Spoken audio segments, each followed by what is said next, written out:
భూదేవి ప్రార్థన మేర శ్రీ మహావిష్ణువు విశ్వబ్రాహ్మణ దంపతులైనటువంటి ప్రకృతాంబ పరిపూర్ణయాచార్యులకు క్రీస్తు శకం 1608 సంవత్సరంలో శ్రీ వీరబ్రహ్మేంద్ర స్వామిగా అవతరించారు.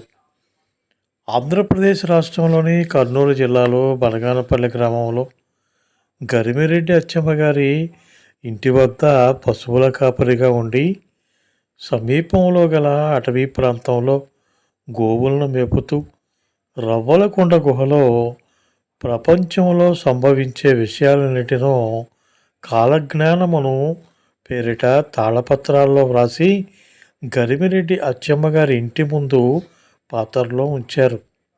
బనగానపల్లె గ్రామవాసులకు భూత భవిష్యత్తులను తెలిపారు శ్రీ మధ్విరాట్ శ్రీ పోతులూరి వీరబ్రహ్మేంద్ర స్వామివారు. అచ్చమ్మ గారికి బ్రహ్మంగారు బోధించిన కాలజ్ఞానం తెలుసుకుందామా? ధర్మదేవత కలియుగం 4808 సంవత్సరాల తర్వాత భూలోకమందలి పుణ్యస్థలంలో మాత్రమే తిరుగాడుతూ ఉంటుంది. పాపాలు పెరుగుతాయి, కలహాలు అధికమవుతాయి. మితి తప్పిన తిండి, మితిమీరిన నిద్ర వల్ల జీవులు నిలిచిన తావున నిలవక సంచారం చేస్తూ ఉంటారు. శాంతమూర్తులు కోపిష్ఠులవుతారు, నీచులు ఎక్కువ అవుతారు, వర్ణాశ్రమ ధర్మాలు చెడిపోతాయి, అధికులు అనామకులను ఆశ్రయిస్తుంటారు. రాజులు రాజ్యాలను విడిచి నీచ పనులకు పాల్పడి దేశములందు ద్రమ్మరులగుతారు. కులధర్మాలు అడుగంటుతాయి, జాతి సంకరం కలుగుతుంది, కలహములచే కొట్టుకుని కొందరు చనిపోతారు, పాడి పంటలు పెరుగుతాయి, తండ్రి కొడుకుల మధ్య విభేదాలు తలెత్తుతాయి, వావి వరుసల చెడును, జీవ బ్రాహ్మణ దూషణ, గురు దూషణ జరుగుతాయి. దొంగల బెడద, రోగముల బాధ, అగ్నిభయము అధికము అవుతాయి. ఒకరి ఆస్తి వేరొకరు అపహరిస్తారు. వన్యమృగాలు పల్లె సీమలు చేరుతాయి. ఏనుగు పంది పిల్లను కంటుంది, పంది కోతి పిల్లను కంటుంది. వేశ్యల వ్యామోహంచే దరిద్రులవుతారు. వేదము మాలలు నేర్చుకుంటారు. చోళ మండలము నశిస్తుంది. శిలలు కండలను గ్రక్కుతాయి. వాటిని తినటానికి గ్రద్దలు వచ్చి చస్తాయి. ఆ చచ్చిన గ్రద్దలను పట్టుకుని ప్రజలు పిచ్చిగంతులు వేస్తారు. బెండ్లు మునుగును, గుండ్లు తేలును, కొండ మండును, కడుపు మంటలు పుట్టి కొందరు చనిపోతారు. నోటిలో బొబ్బలు పుట్టి రక్తము గక్కుకొని గుండెలు పగిలి నడినెత్తి పగిలి కొందరు చనిపోతారు. పశువులు గుంపులు గుంపులుగా చనిపోతాయి.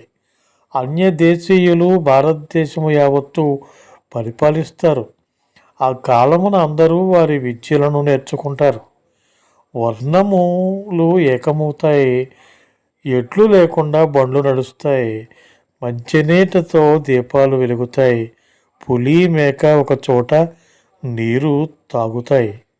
ఊరూరా జనులు కలహాలతో కొట్టుకొని చస్తారు. వెంపలి మొక్కలకు నిచ్చెన వేసుకుని ఎక్కేవారు జన్మిస్తారు. విజయనగరం పూజలందుకొని కొన్ని రోజులు చెడిపోతుంది. కాశీ 40 రోజులు పాడుపడుతుంది. కురుక్షేత్రమున జనులు మూకలుగా నరుక్కొని మృతి చెందుతారు. 12 రోజులు గోదావరి నదిలో నీరు సమసి తదుపరి ఉప్పొంగుతుంది. కాళహస్తీశ్వరుని ద్వారపాలకులు వృద్ధులాడుకుంటారు. వెంకటేశ్వరుని దక్షిణ హస్తము అదురుతుంది. మంగళగిరిలో వైష్ణవులు కలహముచే యుద్ధానికి తలపడతారు. కుక్కలు గుర్రాలను చంపుతాయి. పగలు చుక్కలు కనిపించి కొన్ని గ్రామాల ప్రజలు నశిస్తారు. మింటి చుక్కలు నేలరేలతాయి. కార్తీక బహుళ ద్వాదశి నాడు ఉత్తర దిక్కున వింతైన చుక్కలు పుట్టి 5 నెలల పాటు ప్రకాశిస్తాయి. కర్ణాటక దేశంలో లక్ష్మి కదలాడుతుంది. నిక్షిప్త నిధులను మహమ్మదీయులు అపహరిస్తారు. అటుపై వెలమరెడ్డి రాజులు కూడా కొంచెం కొంచెంగా అపహరిస్తారు. మలయాళమందలి మందపాలుడు మానవులతో మాట్లాడతాడు. తిరుపతి మార్గము కట్టుబడును.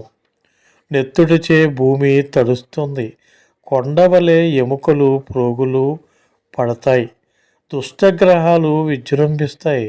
ప్రజలు హాహాకారాలు చేస్తారు. కాకులు వికారంగా కూస్తాయి. జాము జాముకు నక్కలు అరిచి కొందరు నష్టపోతారు. కొండవీటి రాతి గరుడ స్తంభం పడి జనులు నశిస్తారు. 5000 సంవత్సరాలు కలియుగం గడిచిన అనంతరం కాశీలో గంగ కనిపించదు.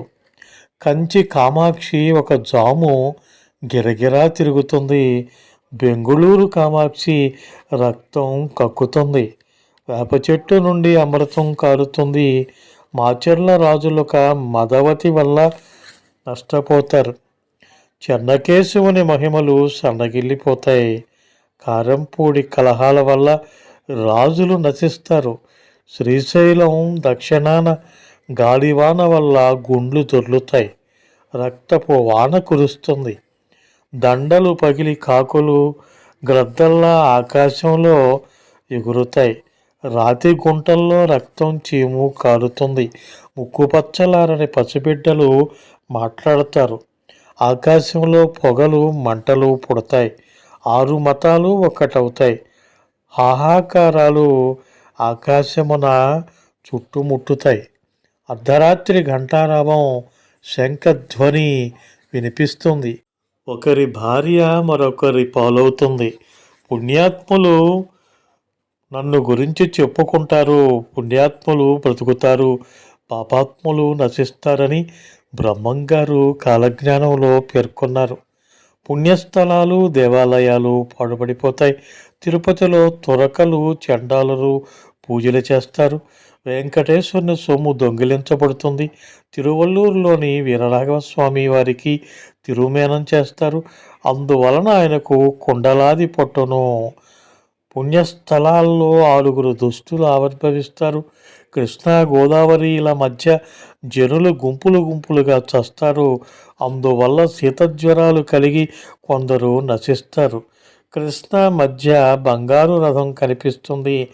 దానిని చూసి కొంతమంది గుడ్డివారవుతారు. కర్ణాటక దేశంలో గుడులు మహమ్మదీయుల వలన నాశనమవుతాయి. రాతి రథాలు విరిగిపడతాయి. దేవబ్రాహ్మణుల ఆచార శూన్యులై కటిక దరిద్రులవుతారు. శ్రీశైల భ్రమరాంబ గుడిలో 2 తలల బంగారు మొసలి కనపడి ఆమెలో లీనమవుతుంది. ఉదయగిరి శిఖరం మీదకి అమావాస్య రాత్రియందు చక్రాంకితుడై పరమహంస ఎక్కినందున చంద్రగ్రహణమని ప్రజలు భ్రమపడతారు. హరిహరుల ఆలయాల్లో రక్తం పుడుతుంది. 2 బంగారు హంసలు ఆలయాల్లో వచ్చి పట్టణాల మీద వనాల మీద విహరిస్తాయి. వాటిని పట్టుకుంటామని పాపాత్ములు కన్నులు గానక లక్షలాది మంది చనిపోతారు. ఆకాశమున తూర్పు పడమరలకు చెంగావి చీర పట్టినట్లుగా పడుతుంది. కొంతలలో ఘనార్భటములు వినపడతాయి. ఈ విధంగా అచ్చమ్మగారికి బ్రహ్మంగారు కాలజ్ఞానాన్ని బోధించారు. తదుపరి భాగంలో అన్నాజయ్యకు బ్రహ్మంగారు బోధించిన కాలజ్ఞానం గురించి తెలుసుకుందాం. మీకు ఈ వీడియో నచ్చితే లైక్ చేయండి, షేర్ చేయండి, కామెంట్ చేయండి. హోమగంధి క్రియేషన్స్ యూట్యూబ్ ఛానల్ని ఇంకా మీరు సబ్స్క్రైబ్ చేసుకోకుండా ఉంటే సబ్స్క్రైబ్ చేసుకోండి. మీకు తెలిసిన వారితో కూడా సబ్స్క్రైబ్ చేయించండి. మరిన్ని వీడియోల నోటిఫికేషన్ ముందుగా మీకు రావాలంటే పక్కనే ఉన్న బెల్ ఐకాన్ని ప్రెస్ చేసుకోండి. ఆల్ ఆప్షన్ని యాక్టివేట్ చేసుకుంటారు కదా.